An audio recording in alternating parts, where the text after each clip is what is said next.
നമസ്കാരം and welcome to Happy Learning a new horizon to your dream services. Happy ലേണിംഗിൻ്റെ ഇന്നത്തെ class എന്ന് പറയുന്നത് വിമൻ എംപവർമെൻറ്റിനെ കുറിച്ച് പറയുന്ന ഒരു ക്ലാസ്സാണ്.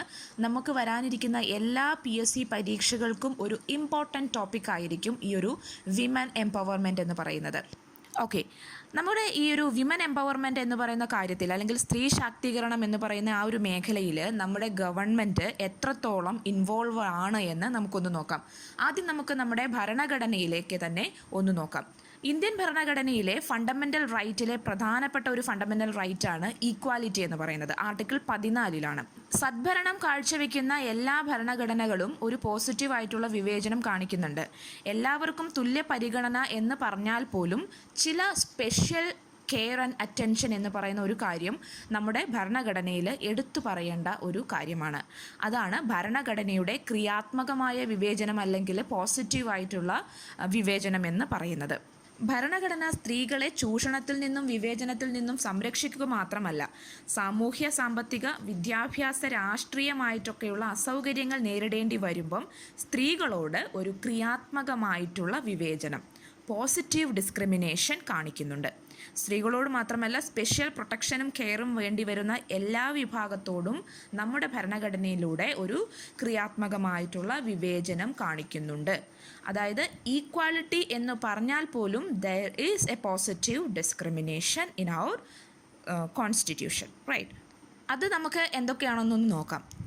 ആദ്യമായിട്ട് നമുക്ക് ആർട്ടിക്കിൾ 15 പറഞ്ഞിരിക്കുന്നത് മതം, വംശം, ജാതി, ലിംഗം, ജനനസ്ഥലം, religion, race, caste, sex, place of birth തുടങ്ങിയ കാരണങ്ങളാൽ ഒരു ഇന്ത്യൻ പൗരനും യാതൊരു തരത്തിലും വിവേചനത്തിനിടയാകാൻ പാടില്ല എന്ന് എടുത്തു പറഞ്ഞിരിക്കുന്ന ആർട്ടിക്കിളാണ് ആർട്ടിക്കിൾ 15.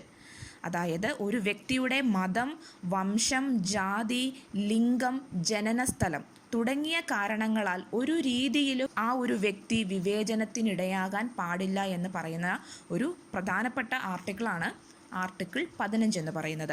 എന്നാൽ ആർട്ടിക്കിൾ 15 ക്ലോസ്ഡ് 3 എന്ന് പറയുന്നത് കുട്ടികൾക്കും സ്ത്രീകൾക്കും അനുകൂലമായിട്ടുള്ള നിയമനിർമ്മാണം നടത്താൻ രാഷ്ട്രത്തെ അധികാരപ്പെടുത്തുന്നതാണ്. ഈ ഒരു ആർട്ടിക്കിൾ 15 ക്ലോസ്ഡ് 3 നമുക്ക് പോസിറ്റീവ് ഡിസ്ക്രിമിനേഷൻ ഏതാണ് ഭരണഘടനയിലുള്ളത് എന്ന് ചോദിച്ചിട്ടുണ്ടെങ്കിൽ നമുക്ക് ചൂണ്ടിക്കാണിക്കാവുന്നതാണ്. കാരണം ആർട്ടിക്കിൾ 15 പറയുന്നുണ്ട് ഒരു രീതിയിലും മതം, വംശം, ജാതി, ലിംഗം, ജനനസ്ഥലം തുടങ്ങിയ ഒരു കാരണത്തിൻ്റെ പേരിലും ഇന്ത്യയിലെ ഒരു പൗരനും വിവേചനത്തിന് ഇടയാവാൻ പാടില്ല എന്ന്. പക്ഷേ ആർട്ടിക്കിൾ 15 ക്ലോസ്ഡ് 3 പറയുന്നത് കുട്ടികൾക്കും സ്ത്രീകൾക്കും അനുകൂലമായിട്ട് നിയമം നിർമ്മിക്കാൻ നമ്മുടെ രാഷ്ട്രത്തിന് അധികാരമുണ്ട് എന്നാണ്. ഓക്കെ, മാറിപ്പോവരുത്. നമ്മുടെ ഇന്ത്യൻ ഭരണഘടനയ്ക്ക് പോസിറ്റീവ് ഡിസ്ക്രിമിനേഷനാണുള്ളത്. അല്ലാതെ ഒരാളെ വളർത്തുന്നതിന് വേണ്ടി മാത്രം കുറച്ച് കാര്യങ്ങൾ മാറ്റിവെക്കുന്നു, അല്ലെങ്കിൽ ഒരു പ്രത്യേക ജാതിക്ക് വേണ്ടിയിട്ട് കുറച്ച് കാര്യങ്ങൾ മാറ്റിവെക്കുന്നു, പ്രത്യേക മതത്തിനെ വളർത്താൻ വേണ്ടി കുറച്ച് കാര്യങ്ങൾ മാറ്റിവെക്കുന്നു. അങ്ങനെയല്ല, ഇന്ത്യൻ ഭരണഘടനയുടെ ഡിസ്ക്രിമിനേഷൻ എന്ന് പറയുന്നത് പോസിറ്റീവ് ഡിസ്ക്രിമിനേഷനാണ്. അത് എല്ലാവർക്കും ഈക്വാലിറ്റി കൊണ്ടുവരാൻ വേണ്ടിയിട്ടാണ്. എന്തൊക്കെ പറഞ്ഞാലും നമ്മുടെ നാട്ടിൽ ഇപ്പോഴും വിവേചനം നിലനിൽക്കുന്നുണ്ട്. അപ്പോൾ അത്തരത്തിലുള്ള വിവേചനത്തെ ഒഴിവാക്കിക്കൊണ്ട് മാർജിനലൈസ്ഡ് ആയിട്ട് നിൽക്കുന്ന ആളുകളെയും മുഖ്യധാരയിലേക്ക് കൊണ്ടുവരാൻ വേണ്ടിയിട്ടാണ് ഇത്തരത്തിലുള്ള പോസിറ്റീവ് ഡിസ്ക്രിമിനേഷൻസ് നമ്മുടെ ഭരണഘടനയിൽ ഉൾപ്പെടുത്തിയിരിക്കുന്നത്. ഓക്കെ, ഇപ്പം നമ്മൾ സ്ത്രീ ശാക്തീകരണം പറഞ്ഞതുകൊണ്ട് സ്ത്രീകൾക്ക് വേണ്ടിയിട്ടുള്ള പോസിറ്റീവ് ഡിസ്ക്രിമിനേഷനാണ് നമ്മൾ എടുത്തു പറയുന്നത്. മറ്റ് SC ST അതുപോലെയുള്ള കാറ്റഗറിയിലെ കുറിച്ച് പറയുമ്പോൾ നമ്മൾ മറ്റു ക്ലാസ്സിൽ ഇതിനെക്കുറിച്ച് കൂടുതൽ ഡിസ്കസ് ചെയ്യുന്നതായിരിക്കും. ഓക്കെ, അപ്പോൾ നമ്മൾ ആർട്ടിക്കിൾ 15 പറഞ്ഞു, ആർട്ടിക്കിൾ 15 ക്ലോസ്ഡ് 3 പറഞ്ഞു. ആർട്ടിക്കിൾ 16 അവസര സമത്വം ഉറപ്പു നൽകുന്ന ഒരു വകുപ്പാണ്. എല്ലാവർക്കും തുല്യ പരിഗണന, ഈക്വൽ ഓപ്പർച്യൂണിറ്റി ലഭിക്കുന്നതിന് വേണ്ടിയിട്ടുള്ള ഒരു പ്രത്യേക ആർട്ടിക്കിളാണ് ആർട്ടിക്കിൾ 16 എന്ന് പറയുന്നത്. ആർട്ടിക്കിൾ 23 ചൂഷണത്തെ തടയുന്നതിന് വേണ്ടിയിട്ടുള്ള ഒരു വകുപ്പാണ്. മനുഷ്യക്കടത്ത്, അടിമപ്പണി എന്നിവയിൽ നിന്നെല്ലാം സ്ത്രീകൾക്കും കുട്ടികൾക്കും ഒക്കെ സംരക്ഷണം നൽകുന്നതിന് വേണ്ടിയിട്ടുള്ള ആർട്ടിക്കിളാണ് ആർട്ടിക്കിൾ 23. ഇത് ഫണ്ടമെൻ്റൽ റൈറ്റിൽ സ്ത്രീ ശാക്തീകരണത്തെ പറ്റി അല്ലെങ്കിൽ സ്ത്രീകൾക്ക് പ്രൊട്ടക്ഷൻ നൽകുന്നതിനെ പറ്റിയുള്ള കാര്യങ്ങൾ പറഞ്ഞിരിക്കുന്ന ആർട്ടിക്കിളുകളാണ് നമ്മൾ പറഞ്ഞിരിക്കുന്നത്. ഇനി നമ്മൾക്ക് directive principles of state policy, നിർദ്ദേശക തത്വങ്ങളിൽ എന്തൊക്കെ കാര്യങ്ങളാണ് ഈ പറയുന്ന നമ്മളുടെ സ്ത്രീ ശാക്തീകരണവുമായിട്ട് ബന്ധപ്പെട്ട് ഉൾപ്പെടുത്തിയിരിക്കുന്നത് എന്ന് നമുക്ക് നോക്കാം. DPSPയിൽ ഡയറക്റ്റീവ് പ്രിൻസിപ്പിൾസ് ഓഫ് സ്റ്റേറ്റ് പോളിസിയിൽ പറഞ്ഞിരിക്കുന്ന ഒരു ആർട്ടിക്കിൾ 39 ക്ലോസ്ഡ് A ആണ്. ഇതിൽ സ്ത്രീകൾക്കും പുരുഷന്മാർക്കും ഉപജീവനത്തിനുള്ള അവകാശം തുല്യമായി നൽകുന്നതിനാവശ്യമായ നയങ്ങൾ രൂപീകരിക്കാൻ വേണ്ടിയിട്ട് രാഷ്ട്രത്തെ പ്രേരിപ്പിക്കുന്നതാണ് ഈ ഒരു ആർട്ടിക്കിൾ 39 ക്ലോസ്ഡ് എ. സ്ത്രീകൾക്കും പുരുഷന്മാർക്കും ഉപജീവനത്തിനുള്ള അവകാശം തുല്യമായി നൽകുന്നതിനാവശ്യമായ നയങ്ങൾ രൂപീകരിക്കാൻ രാഷ്ട്രത്തെ പ്രേരിപ്പിക്കുന്നു. ഈ DPSP അഥവാ directive principles of state policies എന്ന് പറയുന്ന ഈ ഒരു സംഭവം ഒരു വെൽഫെയർ സ്റ്റേറ്റ്, കാരണം ജനങ്ങൾക്ക് എന്തൊക്കെ ഗുണപരമായിട്ട് ഒരു രാഷ്ട്രത്തിന് ചെയ്യാം എന്ന ഒരു കാര്യത്തെക്കുറിച്ച് പറയുന്നതാണ് ഈ DPSP എന്ന് പറയുന്നത്. അതുകൊണ്ടാണ് ഇത്തരത്തിലുള്ള നയങ്ങൾ രൂപീകരിക്കുന്നതിന് രാഷ്ട്രത്തെ പ്രേരിപ്പിക്കുന്നു എന്ന് പറയുന്നത്. അപ്പോൾ ആർട്ടിക്കിൾ 39 ക്ലോസ്ഡ് എ സ്ത്രീകൾക്കും പുരുഷന്മാർക്കും ഉപജീവനത്തിനുള്ള അവകാശം തുല്യമായി നൽകുന്നതിനാവശ്യമായ നയങ്ങൾ രൂപീകരിക്കാൻ രാഷ്ട്രത്തെ പ്രേരിപ്പിക്കുകയാണ് ചെയ്യുന്നത്. അടുത്തത് ആർട്ടിക്കിൾ 39 ക്ലോസ്ഡ് ഡി ആണ്. ഇതിൽ സ്ത്രീകൾക്കും പുരുഷന്മാർക്കും തുല്യ വേതനം ഉറപ്പാക്കുന്നത് ഒരു രാഷ്ട്രത്തിൻ്റെ കടമയാണ്, അല്ലെങ്കിൽ രാഷ്ട്രം ചെയ്യണമെന്നാണ് ഈ ഒരു ആർട്ടിക്കിളിൽ പറയുന്നത്. സ്ത്രീകൾക്കും പുരുഷന്മാർക്കും തുല്യ വേതനം ഉറപ്പാക്കുന്ന ആർട്ടിക്കിളാണ് ആർട്ടിക്കിൾ 39 ക്ലോസ്ഡ് ഡി. രാഷ്ട്രം ഉചിതമായ നിയമനിർമ്മാണത്തിലൂടെ സൗജന്യ നിയമസഹായം ഉറപ്പിക്കേണ്ടതിനെ പറ്റിയിട്ടാണ് ആർട്ടിക്കിൾ 39 എ പറയുന്നത്.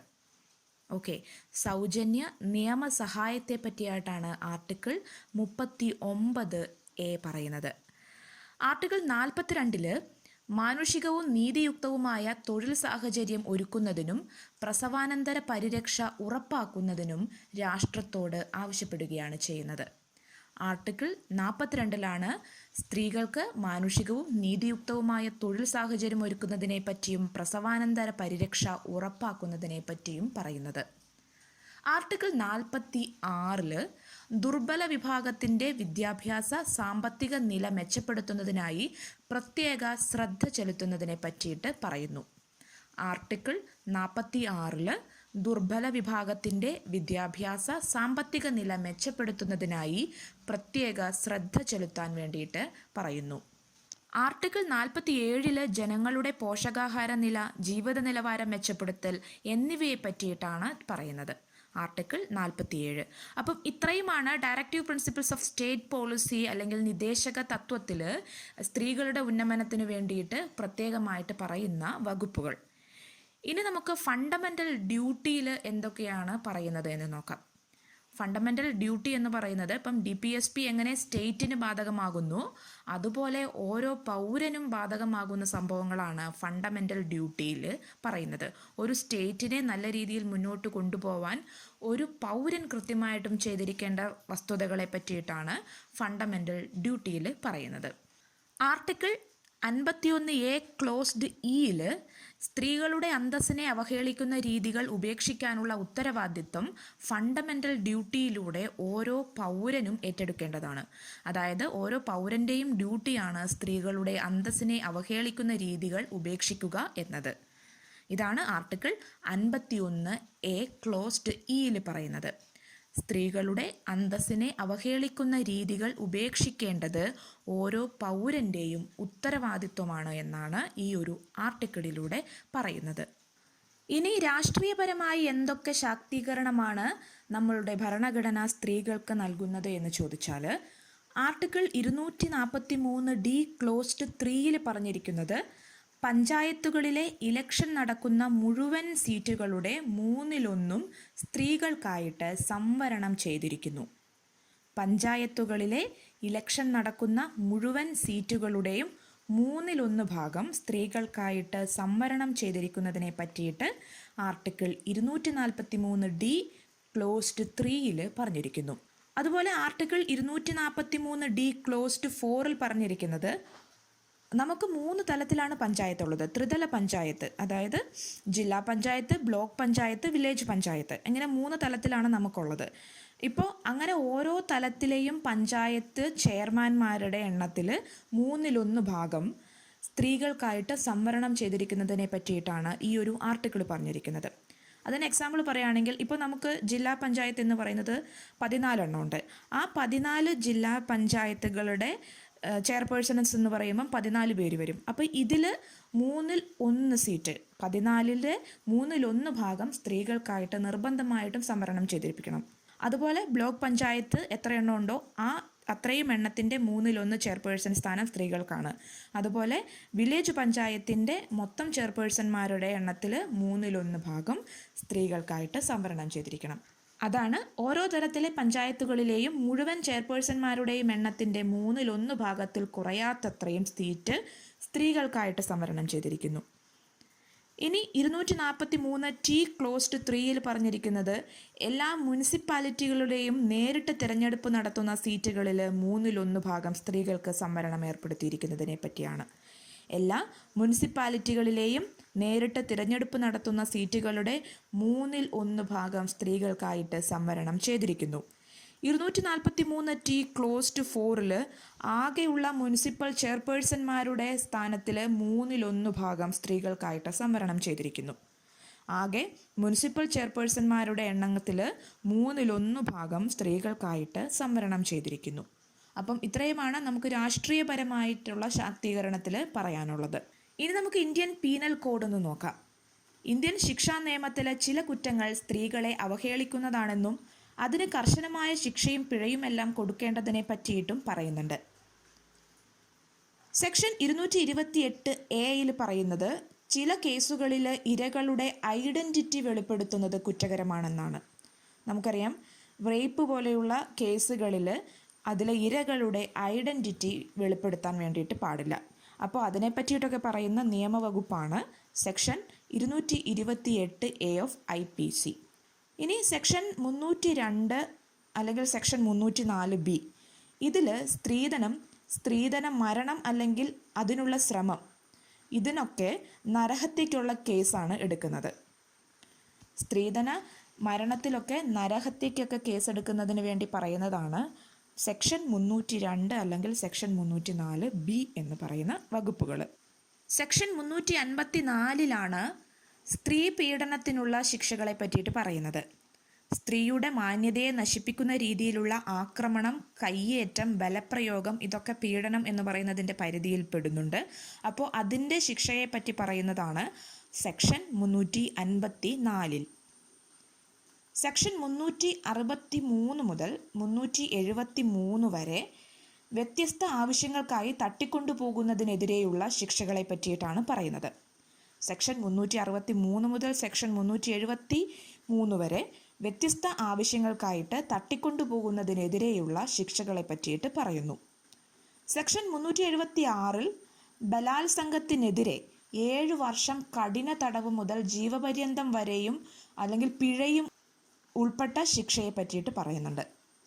354 പീഡനത്തിനെതിരെയുള്ള ശിക്ഷയെപ്പറ്റി പറയുന്നുണ്ടെങ്കിലും 376 ബലാത്സംഗത്തിനെതിരെ 7 വർഷം കഠിന തടവ് മുതൽ ജീവപര്യന്തം വരെയുള്ള ശിക്ഷയും കൂടെ പിഴയെയും പറ്റിയിട്ട് പറയുന്നുണ്ട്.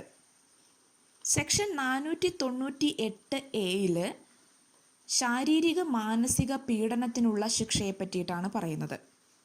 സെക്ഷൻ 498A സ്ത്രീകൾക്കെതിരെയുള്ള ശാരീരിക മാനസിക പീഡനത്തിനുള്ള ശിക്ഷകളെ പറ്റിയിട്ടാണ് പറയുന്നത്. മെൻ്റൽ ടോർച്ചറിങ് എന്നൊക്കെ പറയില്ലേ, അത്തരത്തിലുള്ള സംഭവങ്ങൾക്കെതിരെയുള്ള ശിക്ഷാ നടപടികളെ പറ്റിയിട്ടാണ് 498A എന്ന് പറയുന്ന സെക്ഷനിൽ പറഞ്ഞിരിക്കുന്നത്. മറ്റൊന്ന് 509 509 ലൈംഗിക അതിക്രമണത്തിനെതിരെയുള്ള ശിക്ഷകളെ പറ്റിയിട്ടാണ് പറയുന്നത്. ലൈംഗിക അതിക്രമണങ്ങൾ എന്ന് പറയുമ്പം ലൈംഗികപരമായിട്ടുള്ള വാക്കുകൾ, ആംഗ്യഭാഷ അല്ലെങ്കിൽ മറ്റേതെങ്കിലും രീതിയിലുള്ള മാനഭംഗ ശ്രമങ്ങൾ, ഇവയൊക്കെ ഈ ഒരു ലൈംഗിക അതിക്രമണം എന്ന് പറയുന്ന ആ ഒരു കുറ്റകൃത്യത്തിൻ്റെ കീഴിൽ വരും. അപ്പോൾ അതിനെതിരെയുള്ള ശിക്ഷാ നടപടികളെ പറ്റിയിട്ടാണ് സെക്ഷൻ 509 പറയുന്നത്. അപ്പോൾ ഇത്രയുമാണ് ഇന്ത്യൻ പീനൽ കോഡിൽ ഉൾപ്പെടുത്തിയിരിക്കുന്ന വകുപ്പുകൾ. ഇനി കോഡ് ഓഫ് ക്രിമിനൽ പ്രൊസീജിയറിൽ CRPCയിലുള്ള കാര്യങ്ങളെ പറ്റിയിട്ട് നമുക്കൊന്ന് നോക്കാം. സൂര്യാസ്തമയത്തിന് ശേഷം സ്ത്രീകളെ അറസ്റ്റ് ചെയ്ത് കസ്റ്റഡിയിലെടുക്കാൻ പാടില്ല എന്ന് പറയുന്ന ഒരു വകുപ്പാണ് CRPCയുടെ 46 ക്ലോസ്ഡ് 4. ഇതൊരു ഇമ്പോർട്ടൻ്റ് ആയിട്ടുള്ള കാര്യമാണ്. അതായത് സൂര്യാസ്തമയത്തിനു ശേഷം സ്ത്രീകളെ അറസ്റ്റ് ചെയ്ത് പോലീസ് കസ്റ്റഡിയിലേക്ക് വയ്ക്കാൻ പാടില്ല. ഇത് പറയുന്ന CRPC വകുപ്പാണ് 46 ക്ലോസ്ഡ് 4. ഇനിയിപ്പോൾ ഒഴിവാക്കാനാവാത്ത എന്തെങ്കിലും സാഹചര്യമാണ് ഉള്ളത് എങ്കിൽ ഫസ്റ്റ് ക്ലാസ് ജുഡീഷ്യൽ മജിസ്ട്രേറ്റിൻ്റെ മുൻകൂട്ടിയുള്ള അനുവാദം വാങ്ങിയതിനു ശേഷം മാത്രമേ സ്ത്രീകളെ കസ്റ്റഡിയിലെടുക്കാൻ പാടുള്ളൂ. അതും കസ്റ്റഡിയിലെടുക്കാൻ പോകുമ്പം ഒരു ലേഡി സ്റ്റാഫ് നിർബന്ധമായിട്ടും കൂടെ ഉണ്ടായിരിക്കണം. അതായത് സൂര്യാസ്തമയത്തിന് ശേഷം സ്ത്രീകളെ അറസ്റ്റ് ചെയ്ത് പോലീസ് കസ്റ്റഡിയിലേക്ക് കൊണ്ടുപോകാൻ പാടില്ല എന്ന് പറയുന്ന CRPC വകുപ്പാണ് 46 ക്ലോസ്ഡ് 4 എന്ന് പറയുന്നത്. ഇനിയിപ്പോൾ ഒഴിവാക്കാനാവാത്ത സാഹചര്യമാണ് എങ്കിൽ ഫസ്റ്റ് ക്ലാസ് ജുഡീഷ്യൽ മജിസ്ട്രേറ്റിൻ്റെ മുൻകൂട്ടിയുള്ള അനുവാദം വാങ്ങിയതിനു ശേഷം മാത്രമേ ഈ ഒരു പ്രൊസീജിയർ നടത്താൻ വേണ്ടിയിട്ട് പാടുള്ളൂ. അതും ഒരു ലേഡി സ്റ്റാഫ് എങ്കിലും നിർബന്ധമായിട്ടും ആ ഒരു അറസ്റ്റ് ചെയ്യാൻ പോകുന്ന ഫോഴ്സിൻ്റെ കൂടെ ഉണ്ടായിരിക്കണം. ഒരു സ്ത്രീ താമസിക്കുന്ന സ്ഥലം സെർച്ച് ചെയ്യുന്നതിനുള്ള പ്രൊസീജിയറുകളെ പറ്റി പറയുന്ന സെക്ഷനാണ് സെക്ഷൻ 47 ക്ലോസ്ഡ് 2. അതായത് എന്തെങ്കിലും കാര്യത്തിൽ പോലീസിന് ഒരു സ്ത്രീ താമസിക്കുന്ന സ്ഥലത്ത് സെർച്ച് ചെയ്യാൻ പോകണമെന്നുണ്ടെങ്കിൽ എന്തൊക്കെ കാര്യങ്ങൾ കൃത്യമായി പാലിക്കണമെന്ന് പറയുന്ന CRPCയുടെ ഒരു വകുപ്പാണ് 47 ക്ലോസ്ഡ് 2 എന്ന് പറയുന്നത്. ഒരു സ്ത്രീയെ ദേഹപരിശോധനയ്ക്ക് വിധേയമാക്കേണ്ടി വന്നാൽ തീർച്ചയായും ഒരു വനിതാ ഉദ്യോഗസ്ഥയെ കൊണ്ട് മാത്രമേ അത് ചെയ്യിക്കാവൂ എന്ന് പറയുന്ന CRPCയുടെ ഒരു വകുപ്പാണ് സെക്ഷൻ 51 ക്ലോസ്ഡ് 2.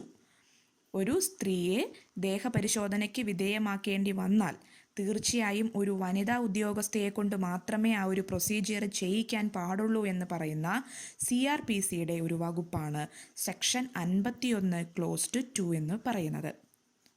ഇനി അതേപോലെ തന്നെ വൈദ്യപരിശോധനയ്ക്ക് വിധേയമാക്കുമ്പോഴാണെങ്കിൽ ഒരു സ്ത്രീയെ വൈദ്യപരിശോധനയ്ക്ക് വിധേയമാക്കുമ്പോൾ വനിതാ ഡോക്ടർമാരെ കൊണ്ട് മാത്രമേ ആ ഒരു പ്രൊസീജിയർ ചെയ്യിപ്പിക്കാൻ പാടുള്ളൂ എന്ന് പറയുന്ന സെക്ഷനാണ് 53 ക്ലോസ്ഡ് 2.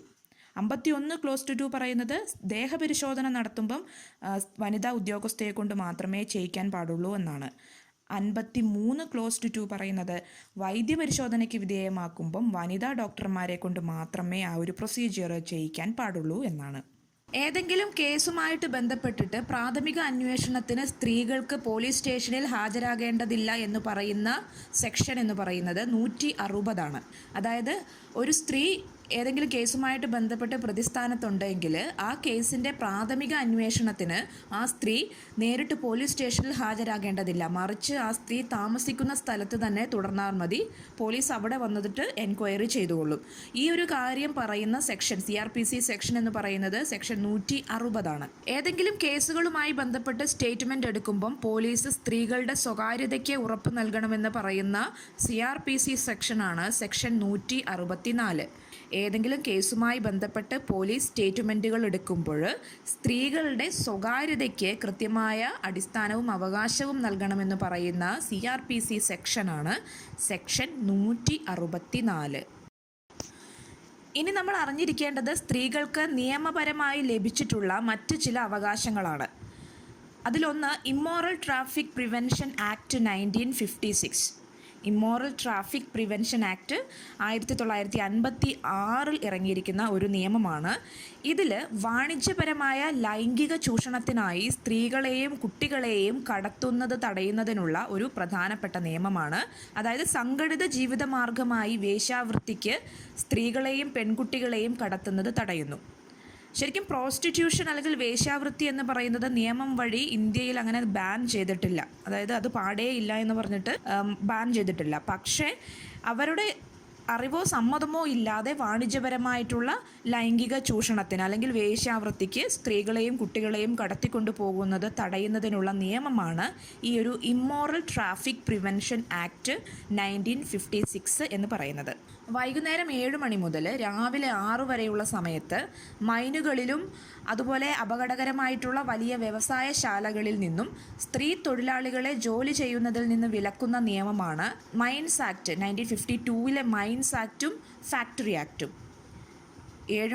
വൈകുന്നേരം 7 മണി മുതൽ രാവിലെ 6 വരെയുള്ള സമയത്ത് മൈനുകൾ അതുപോലെ മറ്റ് അപകടകരമായിട്ടുള്ള വ്യവസായശാലകളിൽ നിന്നൊക്കെ സ്ത്രീ തൊഴിലാളികളെ ജോലി ചെയ്യുന്നതിൽ നിന്നും വിലക്കുന്ന നിയമങ്ങളാണ് മൈൻസ് ആക്റ്റും ഫാക്ടറീസ് ആക്റ്റും. സ്ത്രീധനം കൊടുക്കുന്നതും വാങ്ങുന്നതും നിയമം മൂലം കുറ്റകരമാക്കിക്കൊണ്ടുള്ള ഒരു നിയമമാണ്. ഇതൊരു വളരെ പ്രധാനപ്പെട്ട നിയമമാണ്. സ്ത്രീധന നിരോധന നിയമം അഥവാ ഡൗറി പ്രൊഹിബിഷൻ ആക്ട് 1961. 1961 ഇറങ്ങിയിട്ടുള്ള സ്ത്രീധന നിരോധന നിയമമാണ് നിയമം വഴി സ്ത്രീധനം കൊടുക്കുന്നതും വാങ്ങുന്നതും ഒരുപോലെ കുറ്റകരമാക്കിക്കൊണ്ട് വന്നത്. ഇന്ത്യയിലെ സ്ത്രീകളെ എല്ലാ തരത്തിലുമുള്ള ഗാർഹിക പീഡനങ്ങളിൽ നിന്നും രക്ഷിക്കുക എന്ന ലക്ഷ്യത്തോടെ പാസ്സാക്കപ്പെട്ടിട്ടുള്ള നിയമമാണ് protection of women from domestic violence act 2005. Protection of women's from domestic violence, ഗാർഹിക പീഡനങ്ങളിൽ നിന്നും സ്ത്രീകളെ സംരക്ഷിക്കുന്ന നിയമം 2005 ഇത് പുറത്തിറങ്ങിയത്. ഇത് ഇന്ത്യയിലെ സ്ത്രീകളെ എല്ലാ തരത്തിലുമുള്ള ഗാർഹിക പീഡനങ്ങളിൽ നിന്നും സംരക്ഷണം നൽകുന്നു. സ്ത്രീകളെ പരസ്യത്തിലൂടെയും മറ്റ് പ്രസിദ്ധീകരണങ്ങളിലൂടെയുമെല്ലാം മോശമാക്കി ചിത്രീകരിക്കുന്നത് നിയമം വഴി തടയുന്ന നിയമമാണ് indecent representation of women prohibition act 1986. 1986 പുറത്തിറങ്ങിയിരിക്കുന്ന indecent representation of women prohibition ആക്റ്റാണ് സ്ത്രീകളെ പരസ്യത്തിലൂടെയും മറ്റ് പ്രസിദ്ധീകരണങ്ങളിലൂടെയുമെല്ലാം മോശമാക്കി ചിത്രീകരിക്കുന്നത് തടയുന്നത്. പൊതു സ്വകാര്യ മേഖലയിലോ അല്ലെങ്കിൽ സംഘടിത അസംഘടിത മേഖലയിലോ തൊഴിൽ ചെയ്യുന്ന സ്ത്രീകൾക്ക് തൊഴിലിടങ്ങളിൽ നേരിടേണ്ടി വരുന്ന ലൈംഗികാതിക്രമങ്ങൾ തടയുന്നതിനും അല്ലെങ്കിൽ അത് ഇല്ലാതാക്കുന്നതിനുമായിട്ട് നിലവിൽ വന്ന നിയമമാണ് sexual harassment of women at work place prevention prohibition and redressal act 2013. Sexual harassment of women at work place prevention prohibition and redressal act നിലവിൽ വന്ന വർഷം വളരെ ഇമ്പോർട്ടൻ്റ് ആണ്. ഇത് 2013 ഈ ഒരു നിയമം നിലവിൽ വന്നത്. ഇത് പൊതു സ്വകാര്യ മേഖലയിലോ അല്ലെങ്കിൽ അസംഘടിതമായോ സംഘടിതമായിട്ടുള്ള മേഖലയിലോ തൊഴിൽ ചെയ്യുന്ന സ്ത്രീകൾക്ക് തൊഴിലിടങ്ങളിൽ നേരിടേണ്ടി വരുന്ന ലൈംഗികാതിക്രമങ്ങൾ തടയുന്നതിനും അല്ലെങ്കിൽ അത് ഇല്ലാതാക്കുന്നതിനുമായിട്ട് ശക്തി പകരുന്ന ഒരു നിയമമാണ്. മറ്റൊന്ന്, അംഗീകൃത ഡോക്ടറുടെ സഹായത്തോടെ മാനുഷിക അല്ലെങ്കിൽ ആരോഗ്യപരമായ കാരണത്താൽ ഗർഭഛിദ്രം നടത്താൻ അനുവദിക്കുന്ന ഒരു നിയമമാണ് medical termination of pregnancy act 1971. അംഗീകൃത ഡോക്ടറുടെ സഹായത്തോടെ മാനുഷിക ആരോഗ്യപരമായ കാരണത്താൽ, ഇപ്പോൾ എന്തെങ്കിലും റേപ്പിലൂടെ പ്രഗ്നൻ്റ് ആയിപ്പോയത് അല്ലെങ്കിൽ പ്രഗ്നൻസി ആയിട്ട് കണ്ടിന്യൂ ചെയ്തു പോയിട്ടുണ്ടെങ്കിൽ അമ്മയ്ക്കോ കുട്ടിക്കോ മരണം വരെ സംഭവിക്കാൻ സാധ്യതയുള്ള ക്രിട്ടിക്കലായിട്ടുള്ള കേസുകളിലൊക്കെ അംഗീകൃത ഡോക്ടറുടെ സഹായത്തോടെ ഗർഭഛിദ്രം, അതായത് അബോർഷൻ നടത്തുന്നതിന് വേണ്ടിയിട്ട് നിയമം വഴി അനുവാദം കൊടുക്കുന്നതിനുള്ള ഒരു നിയമമാണ് medical termination of pregnancy act 1971. അല്ലാത്ത രീതിയിലുള്ള ഗർഭഛിദ്രം ഇന്ത്യയിൽ കുറ്റകരമായിട്ടുള്ള ഒന്നാണ്. ഇന്ത്യയിലെ വർദ്ധിച്ചു വരുന്ന പെൺഭ്രൂണഹത്യ തടയുന്നതിനു വേണ്ടി പെൺഭ്രൂണഹത്യയിലേക്ക് നയിക്കുന്ന ഗർഭസ്ഥ ശിശുക്കളുടെ ലിംഗനിർണയം തടഞ്ഞുകൊണ്ടുള്ള നിയമമാണ്. ഇതും വളരെ പ്രധാനപ്പെട്ടൊരു നിയമമാണ്.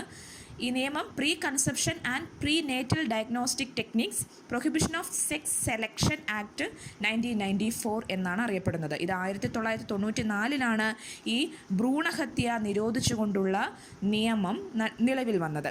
ഇന്ത്യയിൽ ഗർഭസ്ഥ ശിശുക്കളുടെ ഭ്രൂണഹത്യ കുറ്റകരമാക്കിക്കൊണ്ടുള്ള നിയമം നിലവിൽ വന്നത് 1994.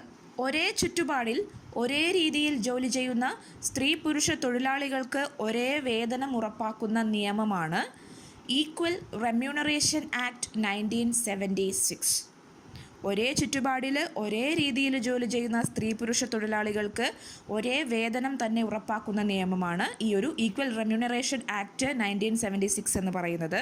ഇത് ജോലി സ്ഥലങ്ങളിലെ ലിംഗപരമായ വേർതിരിവ് ഇല്ലാതാക്കുക എന്ന ലക്ഷ്യത്തോടു കൂടി നിലവിൽ വന്ന ഒരു നിയമമാണ്. നമ്മളെ ഫണ്ടമെൻ്റൽ റൈറ്റിലെ ആർട്ടിക്കിളായിട്ടുള്ള ആർട്ടിക്കിൾ 15, ആർട്ടിക്കിൾ 16, അതുപോലെ തന്നെ ഡയറക്റ്റീവ് പ്രിൻസിപ്പിൾസ് ഓഫ് സ്റ്റേറ്റ് പോളിസിയിൽ പറഞ്ഞിരിക്കുന്ന ആർട്ടിക്കിൾ 39D ഇവയൊക്കെ ഒന്നും കൂടി ബലപ്പെടുത്തുന്നതിന് വേണ്ടിയിട്ടുള്ള ഒരു നിയമമാണ് ഈ ഒരു ഈക്വൽ റെമ്യൂണറേഷൻ ആക്ട് 1976 എന്ന് പറയുന്നത്. സ്ത്രീ പുരുഷ വ്യത്യാസമില്ലാതെ ഒരു അടിസ്ഥാന വേതനം ഉറപ്പാക്കുന്നതിന് വേണ്ടി നിലവിൽ വന്ന ഒരു നിയമമാണ് മിനിമം വേജസ് ആക്ട്. ഇത് നിലവിൽ വന്നത് 1948. അതായത് സ്ത്രീ പുരുഷ വ്യത്യാസമില്ലാതെ ഒരു മിനിമം വേജ്, ഏത് തൊഴിലിലും ഒരു അടിസ്ഥാന ശമ്പളം ഉറപ്പാക്കുന്നതിന് വേണ്ടിയിട്ട് നിലവിൽ വന്ന നിയമമാണ് മിനിമം വേജസ് ആക്ട് 1948. ഇന്ത്യൻ വനിതകൾക്ക് സൗജന്യമായിട്ട് നിയമപരിരക്ഷ നൽകുന്നതിന് വേണ്ടിയിട്ട് നിലവിൽ വന്നിട്ടുള്ളൊരു നിയമമാണ് ലീഗൽ സർവീസസ് അതോറിറ്റീസ് ആക്ട് 1987. ഇന്ത്യയിലെ വനിതകൾക്ക് സൗജന്യ നിയമപരിരക്ഷ നൽകുന്നതിനുള്ള ഒരു നിയമമാണ് ലീഗൽ സർവീസസ് അതോറിറ്റീസ് ആക്ട് 1987. ഇത് ഡയറക്റ്റീവ് പ്രിൻസിപ്പിൾസ് ഓഫ് സ്റ്റേറ്റ് പോളിസിയിലെ ആർട്ടിക്കിൾ 39A ഉറപ്പാക്കുന്നതിന് വേണ്ടിയിട്ടും കൂടി നിലവിൽ വന്ന ഒരു നിയമമാണ്. മറ്റൊരു പ്രധാനപ്പെട്ട ഒരു നിയമം എന്ന് പറയുന്നത് സ്ത്രീകളെ സംരക്ഷിക്കുന്നതിനും സഹായിക്കുന്നതിനുമായി ദേശീയ തലത്തിൽ ഒരു അതോറിറ്റിയെ നിയമിക്കുന്നതിന് വേണ്ടി രൂപം കൊടുത്ത നിയമമാണ് national commission for women act 1990. 1990 സ്ത്രീകളെ സംരക്ഷിക്കുന്നതിനും സഹായിക്കുന്നതിനുമായി ദേശീയ തലത്തിൽ ഒരു അതോറിറ്റിയെ തന്നെ നിയമിക്കുന്നതിനായിട്ട് രൂപം കൊടുത്തൊരു നിയമമാണ് ഈ ഒരു national commission for women act 1990 എന്ന് പറയുന്നത്. National commission for women act 1990യുടെ കീഴിലാണ്, അല്ലെങ്കിൽ അതിൽ പറഞ്ഞ കാര്യങ്ങളെ അടിസ്ഥാനപ്പെടുത്തിയാണ് നാഷണൽ കമ്മീഷൻ ഫോർ വിമൻ നിലവിൽ വന്നത്. അപ്പോൾ നാഷണൽ കമ്മീഷൻ ഫോർ വിമൻ നിലവിൽ വരാൻ കാരണമായിട്ടുള്ള അല്ലെങ്കിൽ ഏത് ആക്ടിൻ്റെ കീഴിലാണ് നിലവിൽ വന്നത് എന്ന് ചോദിച്ചിട്ടുണ്ടെങ്കിൽ നാഷണൽ കമ്മീഷൻ ഫോർ വിമൻ ആക്ടിൻ്റെ കീഴിലാണ് ഈ ഒരു കമ്മീഷൻ രൂപീകരിക്കപ്പെട്ടിട്ടുള്ളത്. നമ്മുടെ ഈ സ്ത്രീ ശാക്തീകരണം എന്ന് പറയുന്ന ഈ ഒരു പെർട്ടിക്കുലർ ടോപ്പിക്ക് നോക്കുമ്പോൾ തീർച്ചയായും നമ്മൾ നോക്കിയിരിക്കേണ്ട രണ്ട് പ്രധാനപ്പെട്ട കാര്യങ്ങളാണ് ഈ ഒരു ദേശീയ വനിതാ കമ്മീഷനും അതുപോലെ തന്നെ സംസ്ഥാന വനിതാ കമ്മീഷനും. അപ്പോൾ ദേശീയ വനിതാ കമ്മീഷൻ നോക്കുകയാണെങ്കിൽ ദേശീയ വനിതാ കമ്മീഷൻ രൂപം കൊണ്ടത് ഏത് ആക്ടിൻ്റെ അടിസ്ഥാനത്തിലാണ് എന്ന് ചോദിച്ചാൽ എന്താണ് അതിൻ്റെ ഉത്തരം? National commission for women act 1990. 1990 പുറത്തിറങ്ങിയിരിക്കുന്ന നാഷണൽ കമ്മീഷൻ ഫോർ വിമൻ ആക്ടിൻ്റെ കീഴിലാണ് നമ്മളുടെ ദേശീയ വനിതാ കമ്മീഷനും രൂപം കൊണ്ടിരിക്കുന്നത്. ഗവൺമെൻറ് ഒരു നിയമം വഴി കൊണ്ടുവന്നിരിക്കുന്ന ഒരു കമ്മീഷൻ അല്ലെങ്കിൽ ഒരു അതോറിറ്റി ആയതിനാൽ ഈ ഒരു വനിതാ കമ്മീഷനും ഒരു സ്റ്റാറ്റ്യൂട്ടറി ബോഡിയാണ്.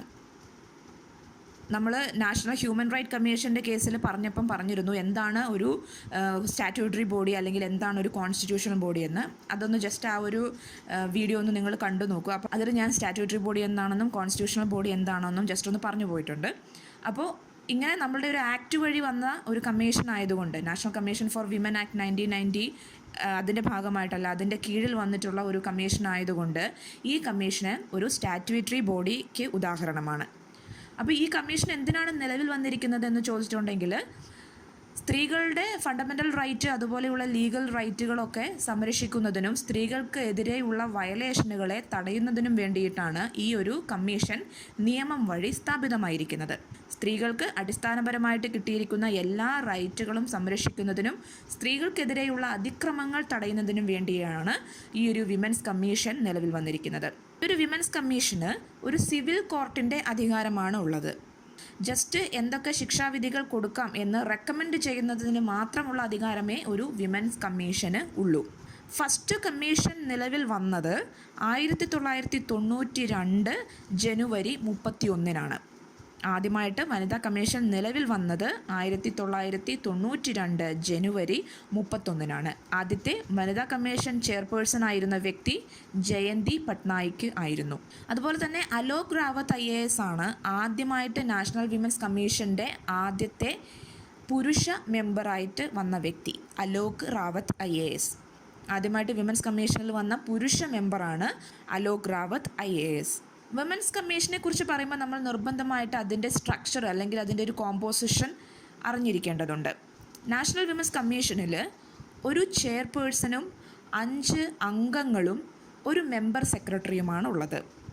ചെയർപേഴ്സൺ, 5 അംഗങ്ങൾ, ഒരു മെമ്പർ സെക്രട്ടറി. ഇവരെ എല്ലാവരെയും തന്നെ നിയമിക്കുന്നത് സെൻട്രൽ ഗവൺമെൻറ് ആണ്. ചെയർപേഴ്സണെയും 5 മെമ്പർമാരെയും ഒക്കെ നിയമിക്കുന്നത് സെൻട്രൽ ഗവൺമെൻറ് ആണ്. അതുപോലെ തന്നെ ഇവരെ റിമൂവ് ചെയ്യുന്നതും സെൻട്രൽ ഗവൺമെൻറ് ആണ്. അപ്പോൾ ഓർത്തിരിക്കാൻ എളുപ്പമാണ്. നിയമിക്കുന്നതും സെൻട്രൽ ഗവൺമെൻറ് ആണ്, റിമൂവ് ചെയ്യുന്നതും സെൻട്രൽ ഗവൺമെൻറ് ആണ്. ഇവർ ആനുവലി റിപ്പോർട്ട് സമർപ്പിക്കേണ്ടതും സെൻട്രൽ ഗവൺമെൻറ്റിനാണ്. ഇതിൽ ചെയർപേഴ്സൻ്റെ ക്വാളിഫിക്കേഷൻ ഇന്നതൊക്കെ ആവണമെന്നൊന്നും സ്ട്രിക്ട്ലി പറയുന്നില്ല. പക്ഷേ മെമ്പേഴ്സിൻ്റെ എന്ന് പറയുന്നത് അവർ ഈ ഒരു വിമൻസ് എംപവർമെൻറ്റ് അല്ലെങ്കിൽ എഡ്യൂക്കേഷൻ അതുപോലെ എക്കണോമിക് ആക്ടിവിറ്റി ഫീൽഡ് അങ്ങനെയൊക്കെയുള്ള അല്ലെങ്കിൽ ലോ ആയിട്ട് ബന്ധപ്പെട്ടിട്ടുള്ള ഫീൽഡിൽ കുറച്ച് അറിവൊക്കെയുള്ള ആളായിരിക്കണമെന്ന് പറയുന്നുണ്ട്. വിമൻസ് കമ്മീഷൻ്റെ കീഴിൽ വരുന്ന ഒരു സബ് യൂണിറ്റാണ് പാരിവാരിക് മഹിളാ ലോക് അദാലത്ത് എന്ന് പറയുന്നത്. കുടുംബബന്ധംപരമായിട്ട് അല്ലെങ്കിൽ വിവാഹ സംബന്ധിയായിട്ടുള്ള കേസുകളൊക്കെ പെട്ടെന്ന് തീർപ്പാക്കുന്നതിന് വേണ്ടിയിട്ട് ജില്ലാ നിയമസേവന അതോറിറ്റിയെ, ഡിസ്ട്രിക്ട് ജുഡീഷ്യൽ അതോറിറ്റിയെ ഒക്കെ സഹായിക്കുന്നതിന് വേണ്ടിയിട്ട് രൂപീകരിച്ചിട്ടുള്ള ഒരു യൂണിറ്റാണ് അല്ലെങ്കിൽ ഒരു സിസ്റ്റമാണ് ഈ ഒരു പാരിവാരിക് മഹിളാ ലോക് അദാലത്ത് എന്ന് പറയുന്നത്. ഇത് ഏതിൻ്റെ കീഴിലാണ് വരുന്നതെന്ന് ചോദിച്ചിട്ടുണ്ടെങ്കിൽ വിമൻസ് കമ്മീഷൻ്റെ കീഴിൽ വരുന്ന ഒരു സബ് യൂണിറ്റാണ്. നാഷണൽ വിമൻസ് കമ്മീഷൻ്റെ ആസ്ഥാനം എന്ന് പറയുന്നത് നിർഭയ ഭവനാണ്. ഇത് ന്യൂഡൽഹിയിലാണ് ഉള്ളത്. നാഷണൽ വിമൻസ് കമ്മീഷൻ്റെ ഹെഡ് ക്വാർട്ടേഴ്സ് അല്ലെങ്കിൽ ആസ്ഥാനം എന്ന് പറയുന്നത് ന്യൂഡൽഹിയിലെ നിർഭയ ഭവനാണ്. അതുപോലെ തന്നെ നാഷണൽ വിമൻസ് കമ്മീഷൻ പുറത്തിറക്കുന്ന ഒരു മാഗസിനാണ് രാഷ്ട്ര മഹിള എന്ന പേരിൽ അറിയപ്പെടുന്നത്. രാഷ്ട്ര മഹിള എന്നാണ് നാഷണൽ വിമൻസ് കമ്മീഷൻ്റെ മാഗസിൻ അറിയപ്പെടുന്നത്, അല്ലെങ്കിൽ മാഗസിൻ്റെ പേര്. ഇനി സ്റ്റേറ്റ് വിമൻസ് കമ്മീഷൻ ഉണ്ട്. ഈ സ്റ്റേറ്റ് വിമൻസ് കമ്മീഷൻ അതാത് സ്റ്റേറ്റുകളുടെ കമ്മീഷൻ ആക്റ്റുകൾ വഴിയാണ് സ്റ്റേറ്റ് വിമൻസ് കമ്മീഷൻ നിലവിൽ വന്നിരിക്കുന്നത്. കേരള സംസ്ഥാനത്ത് വിമൻസ് കമ്മീഷൻ നിലവിൽ വന്നിരിക്കുന്നത് 1996 മാർച്ച് 14 കേരള സംസ്ഥാനത്ത് വിമൻസ് കമ്മീഷൻ നിലവിൽ വന്നിരിക്കുന്നത് 1996 മാർച്ച് 14 ഈ ഒരു കമ്മീഷൻ്റെ ഫോർമേഷന് കാരണമായിട്ടുള്ള നിയമം എന്ന് പറയുന്നത് കേരള വിമൻസ് കമ്മീഷൻ ആക്ട് 1995 ആണ്. കേരളത്തിൽ വിമൻസ് കമ്മീഷൻ, വനിതാ കമ്മീഷൻ നിലവിൽ വരുന്നതിന് കാരണമായിട്ടുള്ള ആക്ട് എന്ന് പറയുന്നത് കേരള വനിതാ കമ്മീഷൻ ആക്ട് 1995 ആണ്. Kerala women's commission act 1995. Kerala women's കമ്മീഷൻ്റെ ഹെഡ് ക്വാർട്ടേഴ്സ്, ആസ്ഥാനം എന്ന് പറയുന്നത് തിരുവനന്തപുരത്തെ പ്ലാമൂടാണ്. തിരുവനന്തപുരത്ത് പ്ലാമൂട്ടിലാണ് കേരള വിമൻസ് കമ്മീഷൻ സ്ഥിതി ചെയ്യുന്നത്.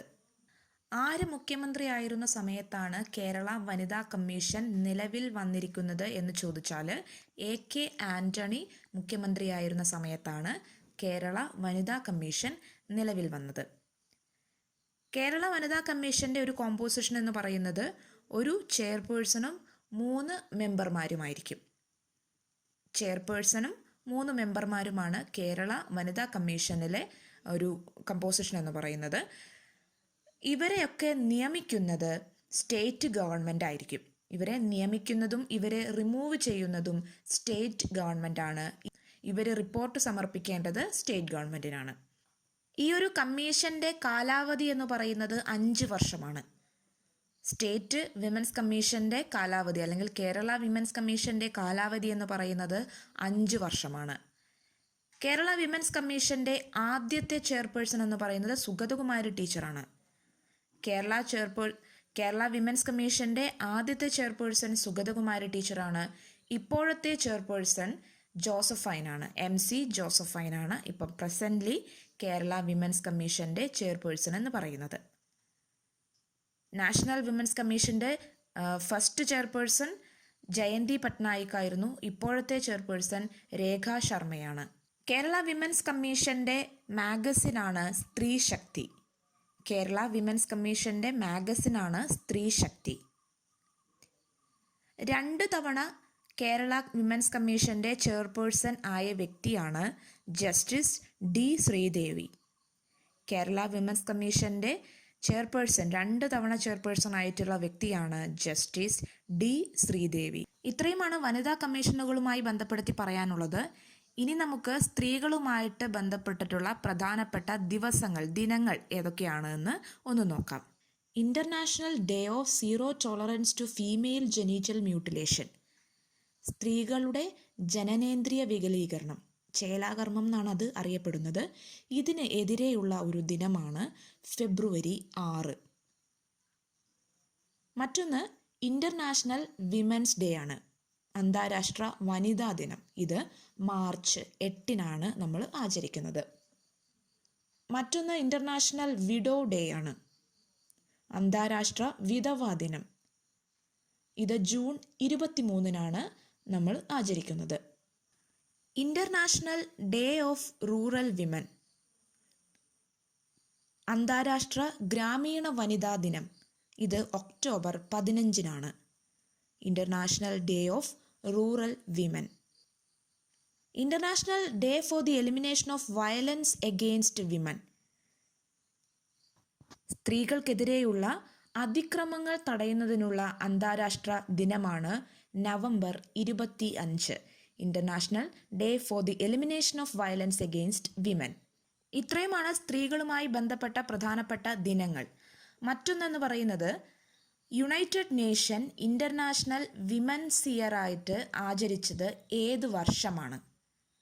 അന്താരാഷ്ട്ര സ്ത്രീ വർഷമായിട്ട് യുണൈറ്റഡ് നേഷൻ അംഗീകരിച്ചത് അല്ലെങ്കിൽ ആചരിച്ചിരുന്നത് ഏത് വർഷമാണ് എന്ന് ചോദിച്ചാൽ 1975 ഇൻ്റർനാഷണൽ വിമൻസ് ഇയർ ആയിട്ട് യുണൈറ്റഡ് നേഷൻ ആചരിച്ചിരുന്നത്. ഇനി അന്താരാഷ്ട്ര സ്ത്രീ ദശാബ്ദമായിട്ട് യുണൈറ്റഡ് നേഷൻ ആചരിച്ചത് എന്ന് പറയുന്നത്, അതായത് ഇൻ്റർനാഷണൽ ഡെക്കേഡ് ഫോർ വിമൻ എന്ന് പറയുന്നത് 1976 മുതൽ 1985 വരെയുള്ള 10 വർഷമാണ് ഇൻ്റർനാഷണൽ ഡെക്കേഡ് ഫോർ വിമൻ ആയിട്ട് UN ആചരിച്ചത്. ഇത് സമത്വം, വികസനം, സമാധാനം, സ്ത്രീകൾക്ക് സമത്വം, വികസനം, സമാധാനം ഇവയൊക്കെ ഉറപ്പുവരുത്തുന്നതിന് വേണ്ടിയിട്ടാണ് ഇത്തരത്തിലൊരു ദശാബ്ദം ആചരിക്കുക എന്ന് പറയുന്ന ആ ഒരു നടപടിയിലൂടെ യുണൈറ്റഡ് നേഷൻ ഉദ്ദേശിച്ചത്. ഇന്ത്യയിൽ സ്ത്രീ ശാക്തീകരണ ദേശീയ നയം ആരംഭിച്ചത് ഏതു വർഷമാണ്? ഇന്ത്യയിൽ സ്ത്രീ ശാക്തീകരണ ദേശീയ നയം ആരംഭിച്ചത്, national policy to empowerment of women, ആരംഭിച്ചത് 2001. ഇന്ത്യയിൽ സ്ത്രീ ശാക്തീകരണ ദേശീയ നയം ആരംഭിച്ചത് 2001. സമഗ്ര സ്ത്രീ ശാക്തീകരണത്തിനായി ദേശീയ സ്ത്രീ ശാക്തീകരണ ദൗത്യം ആരംഭിച്ചത് 2011 August 15. National mission four empowerment of women ആരംഭിച്ചത് 2011 ഓഗസ്റ്റ് 15. ഇനി നമുക്ക് സ്ത്രീ ശാക്തീകരണവുമായി ബന്ധപ്പെട്ടിട്ടുള്ള പദ്ധതികൾ അഥവാ ഗവൺമെൻറ്റിൻ്റെ സ്കീമുകൾ ഏതൊക്കെയാണ് എന്ന് ഒന്ന് നോക്കാം.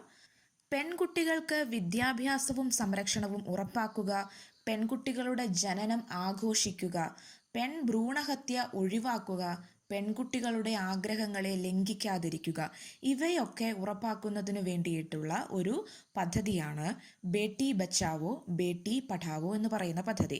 ഇത് 2015 നിലവിൽ വന്നത്.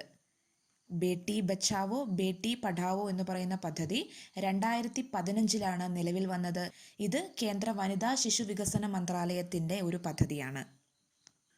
പൊതു സ്വകാര്യ ഇടങ്ങളിൽ ഏതെങ്കിലും തരത്തിൽ ആക്രമണത്തിന് വിധേയരാകുന്ന സ്ത്രീകൾക്ക് ജാതി, മത, വർഗ, ദേശ, വൈവാഹിക നില എന്നിവയൊന്നും പരിഗണിക്കാതെ പിന്തുണയും സഹായവും കൗൺസിലിങ്ങും ഒക്കെ നൽകുന്നതിന് വേണ്ടിയിട്ട് ആരംഭിച്ച പദ്ധതിയാണ് വൺ സ്റ്റോപ്പ് സെൻറ്റർ സ്കീം എന്ന് പറയുന്നത്. 2015 ഈ ഒരു പദ്ധതി ആരംഭിച്ചത്, വൺ സ്റ്റോപ്പ് സെൻറ്റർ സ്കീം. ഇത് നിർഭയ ഫണ്ട് ഉപയോഗിച്ചിട്ട് ആരംഭിച്ച ഒരു പദ്ധതിയാണ്. പൊതു സ്വകാര്യ ഇടങ്ങളിൽ ഏതെങ്കിലും തരത്തിൽ ആക്രമണത്തിന് വിധേയരാകുന്ന സ്ത്രീകൾക്ക് ജാതി, മതം, വർഗം, ദേശം, വൈവാഹിക നില എന്നിവയൊന്നും പരിഗണിക്കാതെ പിന്തുണയും സഹായവും കൗൺസിലിങ്ങും ഒക്കെ ഉറപ്പുവരുത്തുന്നതിന് വേണ്ടിയിട്ട് 2015 ഏപ്രിൽ 1 ആരംഭിച്ച പദ്ധതിയാണ് വൺ സ്റ്റോപ്പ് സെൻറ്റർ സ്കീം എന്ന് പറയുന്നത്. ലൈംഗിക വ്യാപാരത്തിനായി സ്ത്രീകളെയും കുട്ടികളെയും കടത്തിക്കൊണ്ടു പോകുന്നത് തടയുന്നതിനും ഇങ്ങനെ രക്ഷിച്ചവർക്ക് ആവശ്യമായ ഭക്ഷണ, പാർപ്പിട, തൊഴിൽ, ആരോഗ്യ സൗകര്യങ്ങളൊക്കെ ഉറപ്പാക്കുന്നതിനുമായിട്ട് ആരംഭിച്ച പദ്ധതിയാണ് 2007 ആരംഭിച്ച ഉജ്ജ്വല പദ്ധതി. ലൈംഗിക വ്യാപാരത്തിനായി സ്ത്രീകളെയും കുട്ടികളെയും കടത്തിക്കൊണ്ടുപോകുന്നത് തടയുന്നതിനും ഇങ്ങനെ രക്ഷിച്ചെടുക്കുന്നവർക്ക് ആവശ്യമായ ഭക്ഷണ, പാർപ്പിട, തൊഴിൽ, ആരോഗ്യ സൗകര്യങ്ങൾ ഉറപ്പുവരുത്തുന്നതിനുമായിട്ട് ആരംഭിച്ച പദ്ധതിയാണ് ഉജ്ജ്വല. വിഷമകരമായിട്ടുള്ള പ്രതിസന്ധികളിൽ നിൽക്കുന്ന സ്ത്രീകൾക്ക് ആവശ്യമായ നിയമസഹായം നൽകുക, അതുപോലെയുള്ള പ്രാഥമിക ആവശ്യങ്ങൾ ഉറപ്പാക്കുക എന്നിവയൊക്കെ മുൻനിർത്തിക്കൊണ്ട് ആരംഭിച്ച പദ്ധതിയാണ് സ്വാതർ ഘർ. സാമൂഹികമായി സ്ത്രീയുടെ പദവി ഉയർത്തുന്നതിനു വേണ്ടിയിട്ട് സ്ത്രീ ഉന്നമനത്തിനായി പ്രവർത്തിക്കുന്ന സ്ഥാപനങ്ങളെയോ അല്ലെങ്കിൽ വ്യക്തികളെയോ ഒക്കെ ആദരിക്കുന്നതിന് വേണ്ടിയിട്ട് ആരംഭിച്ച ഒരു പുരസ്കാരമാണ് നാരിശക്തി പുരസ്കാരം. ഇത് 2016 ആരംഭിച്ചത്. നാരിശക്തി പുരസ്കാരം ഇത് സ്ത്രീകളുടെ ഉന്നമനത്തിനായി പ്രവർത്തിക്കുന്ന സ്ഥാപനങ്ങളെയോ വ്യക്തികളെയോ ഒക്കെ ആദരിക്കുന്നതിന് വേണ്ടിയാണ്. സ്ത്രീകൾക്ക് ആരോഗ്യ സംരക്ഷണം, ഗുണനിലവാരമുള്ള വിദ്യാഭ്യാസം, വിവിധ കാര്യങ്ങൾക്കുള്ള മാർഗനിർദ്ദേശങ്ങൾ, തൊഴിൽ, മുതലായവ ലഭ്യമാക്കുന്ന ഒരു അന്തരീക്ഷം സൃഷ്ടിക്കുക എന്ന ലക്ഷ്യത്തോടുകൂടി രൂപീകരിക്കപ്പെട്ടിട്ടുള്ള ഷെൽട്ടർ ഹോംസ് പോലുള്ള സംവിധാനമാണ് മഹിളാ ശക്തി കേന്ദ്രങ്ങൾ. ഗ്രാമീണ സ്ത്രീ ശാക്തീകരണത്തിനായി വിദ്യാർത്ഥി സന്നദ്ധ പ്രവർത്തകരുടെ പങ്കാളിത്തത്തോടെ കമ്മ്യൂണിറ്റി പാർട്ടിസിപ്പേഷൻ പ്രോത്സാഹിപ്പിക്കുക എന്ന ലക്ഷ്യം കൂടി ഈ ഒരു മഹിളാ ശക്തി കേന്ദ്രങ്ങൾക്കുണ്ട്. സ്ത്രീകൾക്ക് ആരോഗ്യ സംരക്ഷണം, ഗുണനിലവാരമുള്ള വിദ്യാഭ്യാസം, മാർഗനിർദ്ദേശം, തൊഴിൽ മുതലായവ ലഭ്യമാക്കുന്നതിനുള്ള ഒരു അന്തരീക്ഷം സൃഷ്ടിക്കുക എന്ന ലക്ഷ്യത്തോടുകൂടി രൂപീകരിക്കപ്പെട്ട സംവിധാനം ഏതാണെന്ന് ചോദിച്ചാൽ അതാണ് മഹിളാ ശക്തി കേന്ദ്രങ്ങൾ. ഇത് 2017 ഇത്തരത്തിലുള്ള കേന്ദ്രങ്ങൾ സ്ഥാപിക്കാൻ വേണ്ടിയിട്ട് ആരംഭിച്ചത്. എല്ലാ മേഖലകളിലുമുള്ള സ്ത്രീകളുടെ സംരക്ഷണം ഉറപ്പാക്കുന്നതിന് വേണ്ടി രൂപീകരിക്കപ്പെട്ടിട്ടുള്ള ഒരു സംവിധാനമാണ് നിർഭയ. 2012 നിർഭയ എന്ന് പറയുന്ന ഈ ഒരു പദ്ധതി ആവിഷ്കരിച്ചത്. നമുക്കറിയാം, നമ്മളെയൊക്കെ ഒരുപാട് വിഷമിപ്പിച്ചിട്ടുള്ള അല്ലെങ്കിൽ നമ്മുടെ രാജ്യത്തെ തന്നെ ഒരുപാട് നാണക്കേടിലാക്കിയിട്ടുള്ള ഡൽഹി കൂട്ടബലാത്സംഗ കേസിലെ ആ നിർഭയ എന്ന് പറയുന്ന പെൺകുട്ടിയുടെ മരണത്തിന് ശേഷമാണ് ഇതുപോലെയുള്ള ഒരു പദ്ധതി, സ്ത്രീകളുടെയും കുട്ടികളുടെയും സംരക്ഷണത്തിന് വേണ്ടിയിട്ടുള്ള ഒരു പദ്ധതി ആ പേരിൽ തന്നെ രൂപീകരിക്കപ്പെട്ടത്. സ്ത്രീകളുടെ ഐഡന്റിറ്റിയും മറ്റ് വിവരങ്ങളുടെയും കർശനമായ സ്വകാര്യതയും രഹസ്യ സ്വഭാവവും ഉറപ്പാക്കുന്നതിന് ഈ ഒരു പദ്ധതി ഊന്നൽ നൽകുന്നുണ്ട്. അതുമാത്രമല്ല, എല്ലാ മേഖലയിലെയും സ്ത്രീകൾക്ക് ആവശ്യമായ നടപടികൾ എത്രയും പെട്ടെന്ന് ഇടപെട്ട് ശരിയാക്കുന്നതിനും ഈ ഒരു നിർഭയ എന്ന് പറയുന്ന പദ്ധതി ഊന്നൽ നൽകുന്നു. സ്ത്രീകൾക്ക് ഓൺലൈനായി സംരംഭകത്വത്തിനുള്ള അവസരങ്ങൾ ഒരുക്കുക എന്ന ലക്ഷ്യത്തോടുകൂടി ആരംഭിച്ച പദ്ധതിയാണ് മഹിളാ ഹാത്ത്. ഓൺലൈൻ മാർക്കറ്റിങ്ങിനായി സ്ത്രീകളെ പ്രാപ്തരാക്കുക എന്നൊരു ലക്ഷ്യവും കൂടി ഈ ഒരു പദ്ധതിക്കുണ്ട്. കേന്ദ്ര വനിതാ ശിശുവികസന മന്ത്രാലയത്തിൻ്റെ ഒരു പ്രസവ സംരക്ഷണ പദ്ധതിയാണ് പ്രധാനമന്ത്രി മാതൃവന്ദന യോജന. ഇത് പ്രസവാനന്തരം അമ്മയ്ക്ക് 3 ഇൻസ്റ്റാൾമെൻറ്റിലായിട്ട് 5000 രൂപ എന്ന ഒരു പദ്ധതിയാണ് ഈ പ്രധാനമന്ത്രി മാതൃവന്ദന യോജന എന്ന പേരിൽ അറിയപ്പെടുന്നത്. ലൈംഗിക കുറ്റകൃത്യങ്ങൾ പോലെയുള്ള മാരകമായ അതിക്രമങ്ങൾക്ക് ഇരയായവർക്ക് സാമ്പത്തിക സഹായം നൽകി അവരെ ജീവിതത്തിലേക്ക് തിരിച്ചു കൊണ്ടുവരാൻ വേണ്ടി കേരള സർക്കാർ ആവിഷ്കരിച്ച പദ്ധതിയാണ് ആശ്വാസനിധി. ലൈംഗിക കുറ്റകൃത്യങ്ങൾ പോലെയുള്ള മാരകമായ അതിക്രമങ്ങൾക്ക് ഇരയായവർക്ക് സാമ്പത്തിക സഹായം നൽകി അവരെ ജീവിതത്തിലേക്ക് തിരിച്ചു കൊണ്ടുവരാൻ വേണ്ടി കേരള സർക്കാർ ആവിഷ്കരിച്ച പദ്ധതിയാണ് ആശ്വാസനിധി. ഇത് കേരള സർക്കാരിൻ്റെ വനിതാ ശിശു വികസന വകുപ്പാണ് നടത്തുന്നത്. സ്ത്രീകളുടെ തൊഴിൽ നൈപുണ്യശേഷി വികസിപ്പിക്കുക, മെച്ചപ്പെട്ട തൊഴിൽ ലഭ്യമാക്കുക എന്നീ ലക്ഷ്യത്തോടുകൂടി കേന്ദ്ര സർക്കാർ ആരംഭിച്ചൊരു പദ്ധതിയാണ് സ്റ്റെപ്പ്. സ്ത്രീകളുടെ തൊഴിൽ നൈപുണ്യശേഷി വികസിപ്പിക്കുക, മെച്ചപ്പെട്ട തൊഴിൽ ലഭ്യമാക്കുക എന്നീ ലക്ഷ്യങ്ങളോടുകൂടി പ്രവർത്തിക്കുന്ന കേന്ദ്ര സർക്കാരിൻ്റെ ഒരു സംരംഭമാണ് സ്റ്റെപ്പ് എന്ന പേരിൽ അറിയപ്പെടുന്നത്. മാതൃമരണ നിരക്ക് കുറയ്ക്കുക, പോഷകക്കുറവ് പരിഹരിക്കുക, മാതൃത്വത്തിൻ്റെ പ്രായവുമായി ബന്ധപ്പെട്ട കാര്യങ്ങൾ പരിശോധിക്കുക, അങ്ങനെ സ്ത്രീകളുടെയും കുട്ടികളുടെയും വികസന പ്രവർത്തനങ്ങൾക്കായി പ്രവർത്തിക്കുന്ന ഒരു കാര്യനിർവഹണ സംഘമാണ് ജയ ജെയ്റ്റ്ലി ടാസ്ക് ഫോഴ്സ്. മാതൃമരണനിരക്ക് കുറയ്ക്കുക, പോഷകക്കുറവ് പരിഹരിക്കുക, മാതൃത്വത്തിൻ്റെ പ്രായവുമായി ബന്ധപ്പെട്ട കാര്യങ്ങൾ പരിശോധിക്കുക തുടങ്ങിയ സ്ത്രീകളുടെയും കുട്ടികളുടെയും വികസന പ്രവർത്തനങ്ങൾക്കായി പ്രവർത്തിക്കുന്ന ഒരു കാര്യനിർവഹണ സംഘം, ഒരു ടാസ്ക് ഫോഴ്സാണ് ജയ ജെയ്റ്റ്ലി ടാസ്ക് ഫോഴ്സ്. ഇത് ministry of women and child ഡെവലപ്മെൻറ്റിൻ്റെ കീഴിലാണ് പ്രവർത്തിക്കുന്നത്. ഇനി നമുക്ക് സ്ത്രീ ശാക്തീകരണത്തിന് അടിത്തറ പാകിയിട്ടുള്ള ചില പ്രധാനപ്പെട്ട കേസുകൾ പരിശോധിക്കാം. സ്ത്രീകൾക്ക് തൊഴിലിടങ്ങളിൽ സംരക്ഷണം ഒരുക്കാനുള്ള നിയമനിർമ്മാണത്തിന് അടിസ്ഥാനമായിട്ടുള്ള കേസാണ് Vishakha versus state of Rajasthan. സ്ത്രീകൾക്ക് തൊഴിലിടങ്ങളിൽ സംരക്ഷണം ഒരുക്കാനുള്ള നിയമനിർമ്മാണത്തിന് അടിസ്ഥാനമായ കേസാണ് Vishakha versus state of Rajasthan. 1997 August 13 supreme കോടതി വിശാഖ മുന്നോട്ട് വച്ചിട്ടുള്ള മാർഗനിർദ്ദേശങ്ങൾ കമ്മീഷൻ ചെയ്തു. ഇത് ലൈംഗിക പീഡനത്തെ നിർവചിക്കുകയും സ്ത്രീകൾക്ക് സുരക്ഷിതമായ തൊഴിലന്തരീക്ഷം പ്രദാനം ചെയ്യുന്നതിന് തൊഴിലുടമയ്ക്ക് ഉത്തരവാദിത്വം നൽകുകയും ചെയ്യുന്നു. അങ്ങനെ സ്ത്രീകൾക്ക് തൊഴിലിടങ്ങളിൽ സംരക്ഷണമൊരുക്കാനുള്ള നിയമനിർമ്മാണത്തിന് അടിസ്ഥാനമായ കേസാണ് Vishakha versus state of Rajasthan എന്ന് പറയുന്ന കേസ്. ക്രിസ്ത്യൻ പെൺകുട്ടികൾക്ക് മാതാപിതാക്കളുടെ സ്വത്തിൽ തുല്യ അവകാശം നേടിയെടുക്കുന്നതിനായി സഹായിച്ച കേസാണ് Mary Roy versus state of Kerala എന്ന് പറയുന്നത്. പ്രശസ്ത എഴുത്തുകാരിയായിരുന്ന അരുന്ധതി റോയുടെ അമ്മയാണ് മേരി റോയ്. അവരും കേരള സർക്കാരും തമ്മിലുണ്ടായിട്ടുള്ള കേസാണ് ക്രിസ്ത്യൻ പെൺകുട്ടികൾക്ക് മാതാപിതാക്കളുടെ സ്വത്തിൽ തുല്യ അവകാശം നേടിയെടുക്കുന്നതിനായിട്ട് വഴിതെളിക്കാനുണ്ടായ കേസ്. ഇത് 1986 നടന്നത്.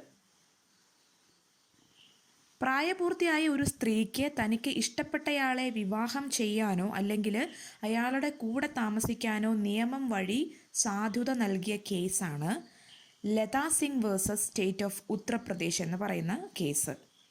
പ്രായപൂർത്തിയായ ഒരു സ്ത്രീക്ക് തനിക്ക് ഇഷ്ടപ്പെട്ടയാളെ വിവാഹം ചെയ്യാനോ അല്ലെങ്കിൽ കൂടെ താമസിക്കാനോ നിയമം വഴി സാധുത നൽകിയ കേസാണ് ലതാ സിംഗും ഉത്തർപ്രദേശ് സർക്കാരും തമ്മിലുള്ള കേസ്. മാതാപിതാക്കൾ തമ്മിൽ മക്കളുടെ മേൽ അവകാശ തർക്കമുണ്ടായാൽ 5 വയസ്സിന് താഴെയുള്ള കുട്ടികളെ അമ്മയുടെ കൂടെ തന്നെ നിർത്തണം എന്ന വിധി വന്നത് റോക്സാൻ ശർമ്മ വേഴ്സസ് അരുൺ ശർമ്മ എന്ന് പറയുന്ന ഒരു കേസിലാണ്. മാതാപിതാക്കൾ തമ്മിൽ മക്കളുടെ മേൽ അവകാശ തർക്കമുണ്ടായാൽ 5 വയസ്സിന് താഴെയുള്ള കുട്ടികളെ അമ്മയുടെ കൂടെ തന്നെ നിർത്തണം എന്ന വിധി വന്നത് റോക്സാൻ ശർമ്മ വേഴ്സസ് അരുൺ ശർമ്മ എന്ന് പറയുന്ന പ്രശസ്തമായ ആ ഒരു കേസിനെ പിൻപറ്റിയാണ്. സ്ത്രീകൾക്കെതിരെ വർദ്ധിച്ചു വരുന്ന ആസിഡ് ആക്രമണങ്ങൾ ഒഴിവാക്കാൻ ആസിഡ് വിൽപ്പന നിയന്ത്രിച്ചുകൊണ്ടുള്ള ഉത്തരവിന് കാരണമായ കേസാണ് Lakshmi versus union of India case.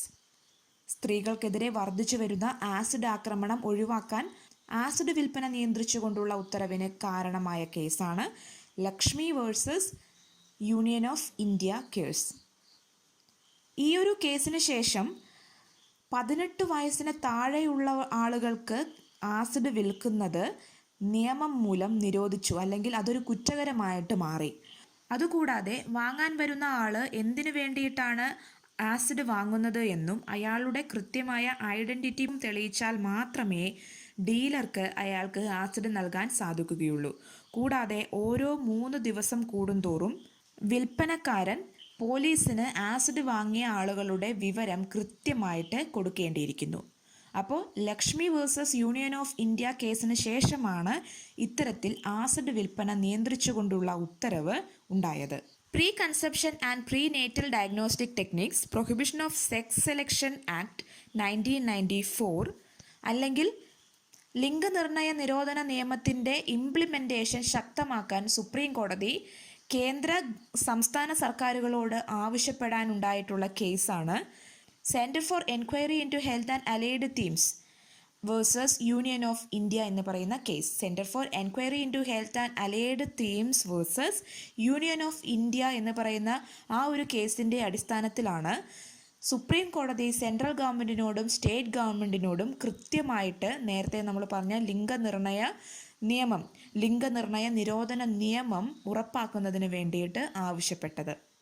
അപ്പോൾ ഇത്രയുമാണ് സ്ത്രീ ശാക്തീകരണം അല്ലെങ്കിൽ വിമൻ എംപവർമെൻറ്റുമായിട്ട് ബേസിക്കലി നമ്മൾ അറിഞ്ഞിരിക്കേണ്ട അടിസ്ഥാനപരമായിട്ടുള്ള കാര്യങ്ങളെന്ന് പറയുന്നത്. ഇനി ഈ ഒരു വീഡിയോയുടെ അവസാനമായിട്ട് പല മേഖലകളിലും ആദ്യമായിട്ട് എത്തിയിട്ടുള്ള അല്ലെങ്കിൽ ആദ്യമായിട്ട് കഴിവ് തെളിയിച്ചിട്ടുള്ള സ്ത്രീകളുടെ പേരുകളും അല്ലെങ്കിൽ അവരെക്കുറിച്ചിട്ടുള്ള വിവരങ്ങളും ജസ്റ്റ് ഒന്ന് ആഡ് ചെയ്തിട്ടുണ്ട്. അത് ഞാൻ വോയിസ് ഓവറൊന്നും കൊടുക്കാതെ ജസ്റ്റ് മെൻഷൻ ചെയ്തിട്ട് പോവുകയാണ് ചെയ്തത്. അത് ആവശ്യമുള്ളവർക്ക് വീഡിയോ പോസ് ചെയ്തിട്ട് നോട്ടായിട്ട് എഴുതിയെടുക്കാവുന്നതാണ്. അപ്പോൾ കൃത്യമായിട്ട് പഠിക്കുക, കൃത്യമായ വീഡിയോ ഒക്കെ ഫോളോ ചെയ്യുക, നന്നായിട്ടിരിക്കുക. Be happy with Happy Learning. Thank U.